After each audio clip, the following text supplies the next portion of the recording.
Dusun Karangpandan, tempat di mana kisah ini bermula, selalu diselimuti suasana damai yang tak lekang oleh waktu. Senja di sana datang dengan sangat pelan, seolah sang matahari enggan menyerahkan sepenuhnya cahaya siang.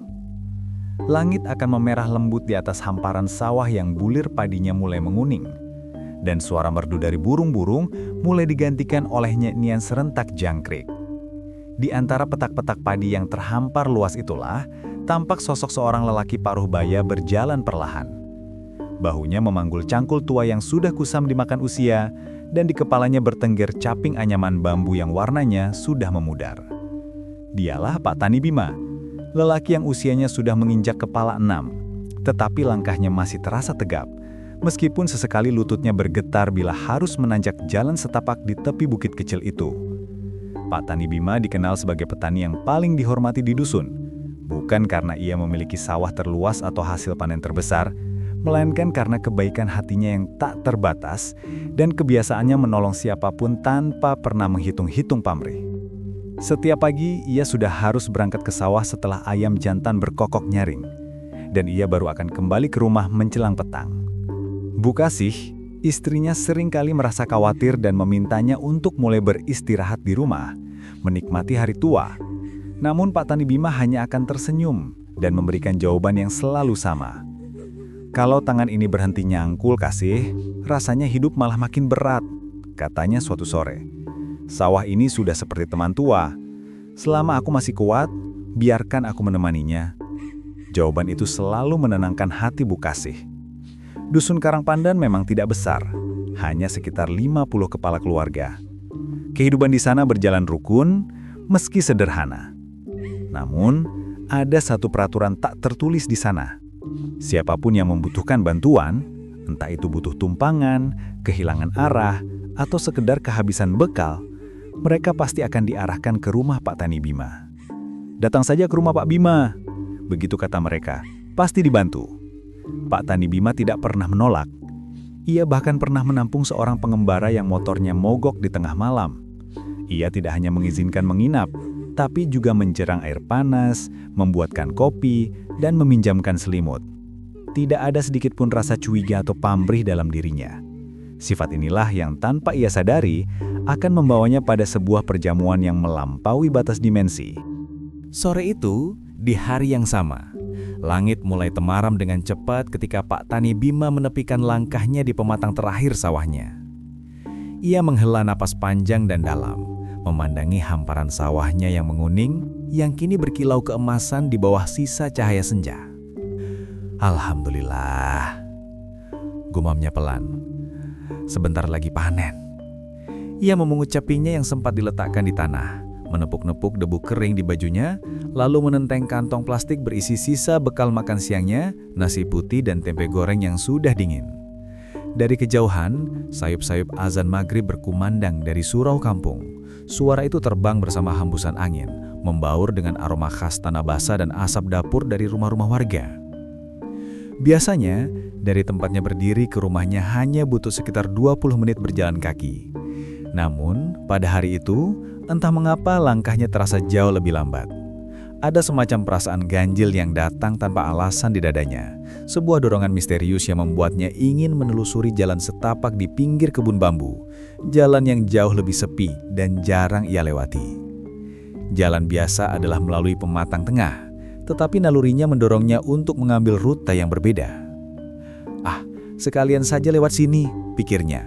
Lebih sejuk dan bisa singgah sebentar di sumur tua buat cuci muka. Kilahnya pada diri sendiri.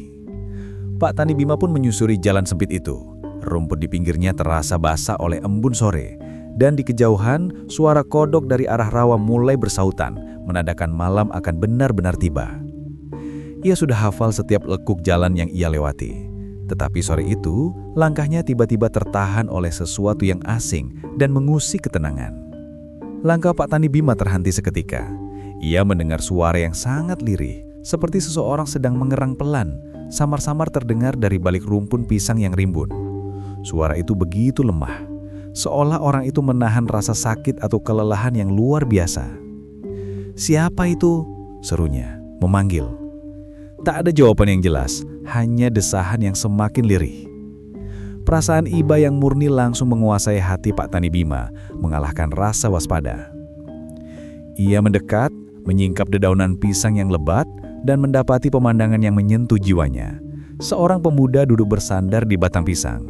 Pemuda itu tampak sangat menyedihkan. Wajahnya pucat pasi, bajunya lusuh dan kotor, dan rambutnya agak panjang menutupi dahi. Ia tampak kelelahan yang akut, peluhnya bercampur debu dan matanya terlihat sayu, nyaris tanpa energi. Pak Tani Bima langsung berjongkok di sampingnya. "Waduh nak, kamu kenapa ini?" tanyanya, suaranya penuh kekhawatiran yang tulus. Pemuda itu, yang bernama Pemuda Jati, kata kita menyimak kisahnya, mengangkat kepala perlahan. Suaranya terdengar sangat lirih, tetapi tetap sopan. "Maaf pak, saya kehausan. Dari tadi jalan, belum makan." Pengakuan itu langsung membuat hati Pak Tani Bima tergerak. Ia tahu, di tengah keheningan hutan bambu itu, kelaparan adalah hal yang serius. Mendengar pengakuan Pemuda Jati, Pak Tani Bima tidak berpikir panjang sama sekali. Ia tidak bertanya dari mana asal pemuda itu atau kenapa ia bisa sampai tersesat di sana. Prioritasnya hanyalah menolong. Ia segera menurunkan kantong plastiknya, mengeluarkan botol air minum yang ia bawa, dan sisa bekal makan siangnya, nasi putih dan tempe goreng yang sudah dingin. Itu adalah satu-satunya yang ia miliki saat itu. "Nah, ini minum dulu. Bekalku tinggal ini, tapi lumayan buat ganjal perut," katanya sambil tersenyum tulus. Pemuda Jati tampak ragu sejenak, tetapi rasa laparnya jauh lebih besar daripada rasa tidak enaknya. Ia menerima dengan tangan yang gemetar. Ia meneguk air perlahan-lahan, lalu menyuap nasi itu sedikit demi sedikit, seolah sudah lama sekali ia tidak mendapatkan makanan. Pak Tani Bima memperhatikannya dengan iba. Hatinya dipenuhi rasa haru. Dalam benaknya, ia teringat pada anak laki-lakinya yang merantau jauh. Setelah selesai makan, Pemuda Jati mengusap mulutnya dan menunduk sopan. "Terima kasih banyak, Pak. Bapak sangat baik," katanya, dengan nada yang tulus. Pak Tani Bima hanya terkekeh, meremehkan perbuatan baiknya. "Ah, tidak seberapa, nak. Kalau sesama manusia tak saling tolong, apa jadinya dunia ini?" Jawaban yang sederhana namun penuh makna itu menyentuh hati Pemuda Jati lebih dalam lagi. Seolah kata-kata itu datang dari kejernihan jiwa yang langka.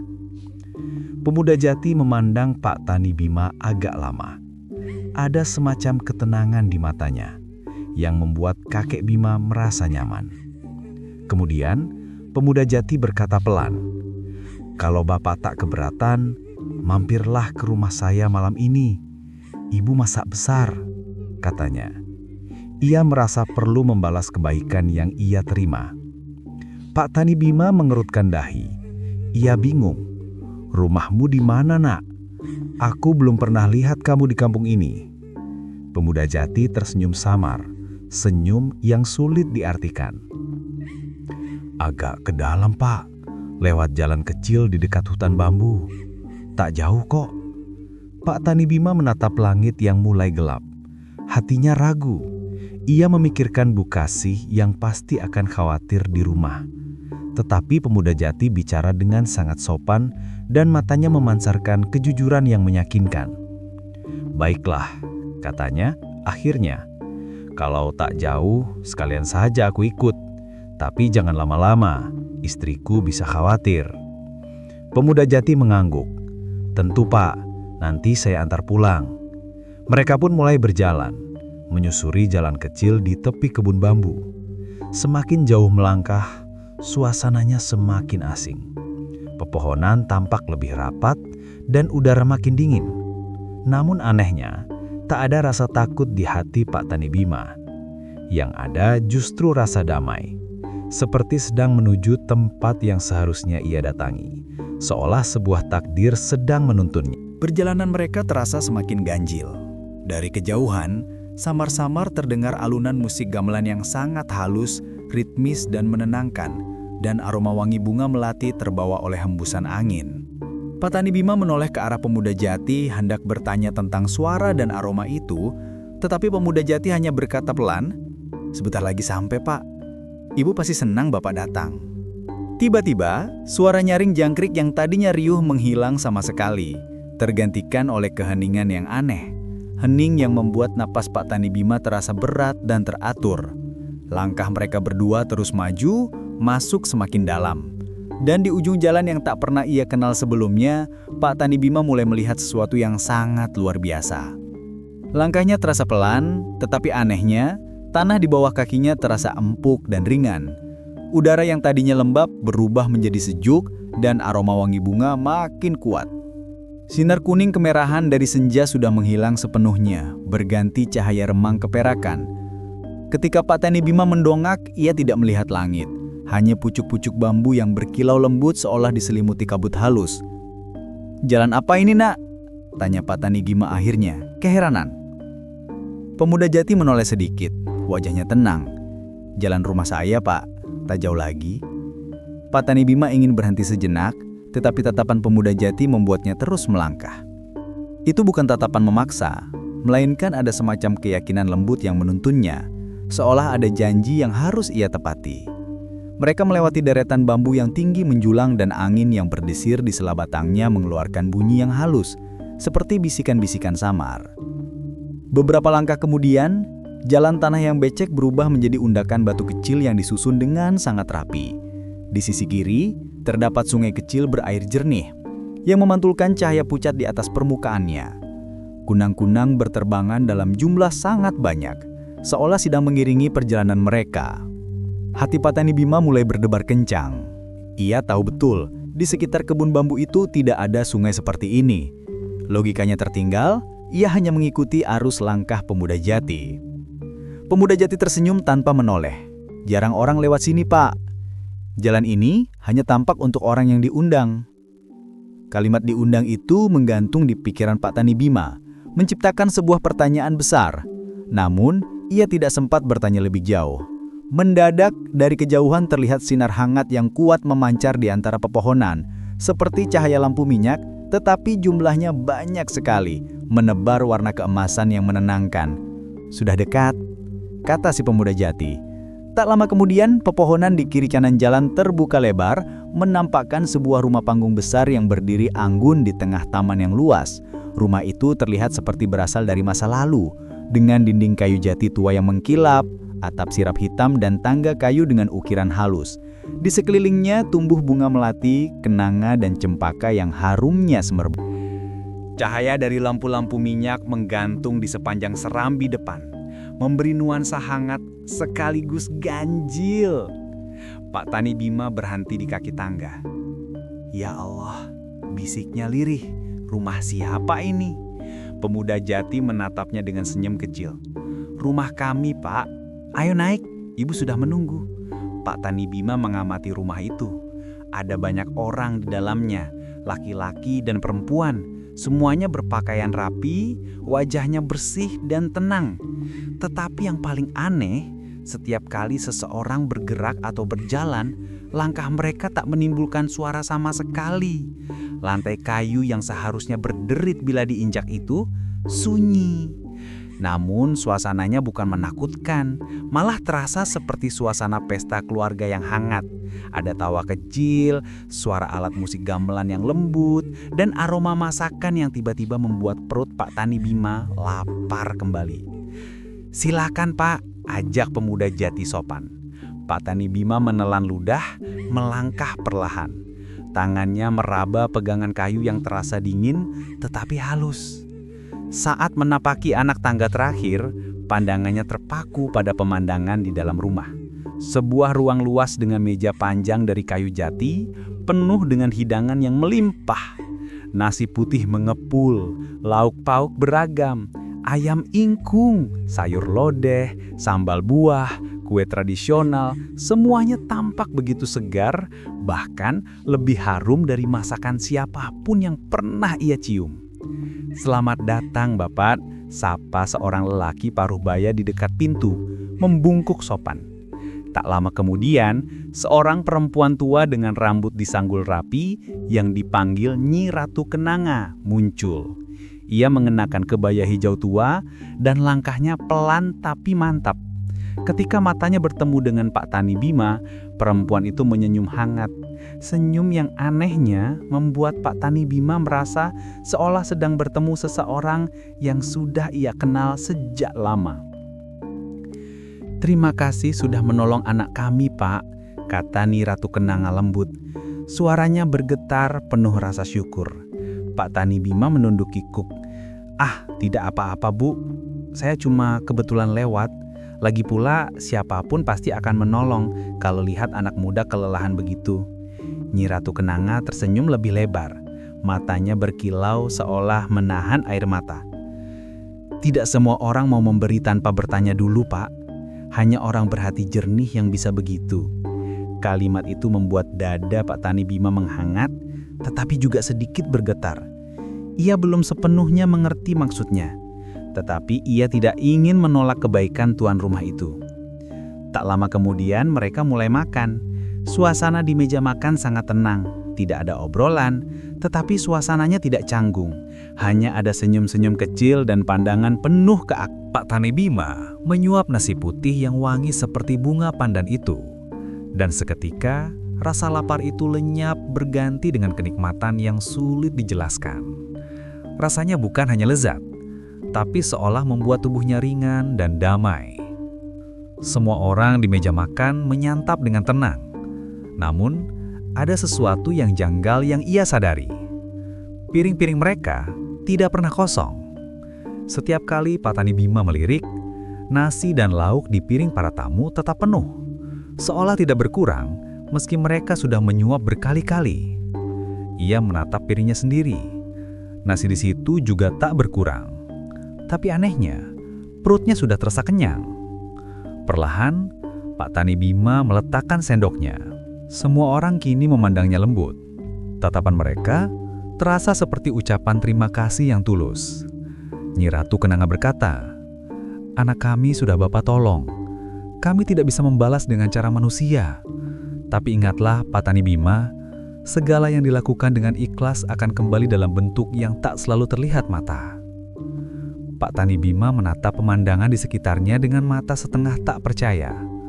Rumah panggung itu bukan hanya megah, tapi juga terasa hidup. Nyi Ratu Kenanga menatapnya. "Kami sudah lama menunggu seseorang sebaik Bapak." Ia menjelaskan, "Kami penghuni lama tanah ini sebelum kampungmu berdiri. Kami yang menjaga air dan tanahnya. Anak kami, pemuda jati, tersesat di dunia kalian karena lupa jalan pulang. Kau memberinya kebaikan tanpa pamrih. Maka kami membalas bukan dengan harta, tapi kesuburan. Ini adalah konfirmasi bahwa mereka adalah makhluk dari dunia lain." Tiba waktunya pulang. Nyi Ratu Kenanga berpesan, "Anakku akan mengantar Bapak pulang sekarang. Tapi ingat, setelah keluar dari sini jangan menoleh ke belakang. Apapun yang terjadi, jalan pulang tidak suka ditatap." Pak Tani Bima berdiri, menyalami tangan Nyi Ratu Kenanga. Kulitnya dingin, tetapi ada getaran halus yang anehnya menenangkan. Pemuda jati berjalan di depan, membawa lentera kecil. Pak Tani Bima sempat menoleh sekali ke arah rumah panggung itu. Tetapi cahaya dari lentera pemuda jati membuat pandangannya silau. Ketika ia berkedip, rumah itu tampak berkilau. Bukan lagi dari kayu, tetapi dari cahaya murni. Jati mengantarnya hingga di ujung jalan, di tepi rumpun bambu yang dikenalnya. "Sampai di sini saya antar, Pak," kata Jati. Sebelum Pak Tani Bima sempat bertanya, angin bertiup lebih kencang dan cahaya lentera padam dalam sekejap. Pemuda jati lenyap dan Pak Tani Bima berdiri sendirian. Ketika ia menatap langit, fajar telah datang. Ia melangkah lemah menuju rumahnya, sementara matahari pertama mulai menembus kabut pagi di atas sawah. Sesampainya di halaman, ia mendengar suara tangis.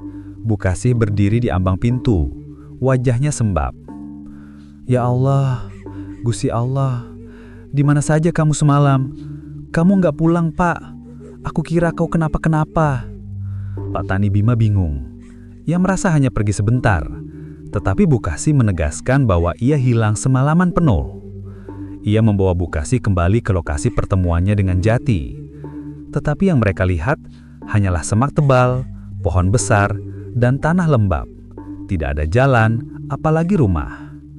Para tetangga, termasuk Pak Saman, yang sudah membantu mencari, mengira ia hanya salah jalan karena kecapean.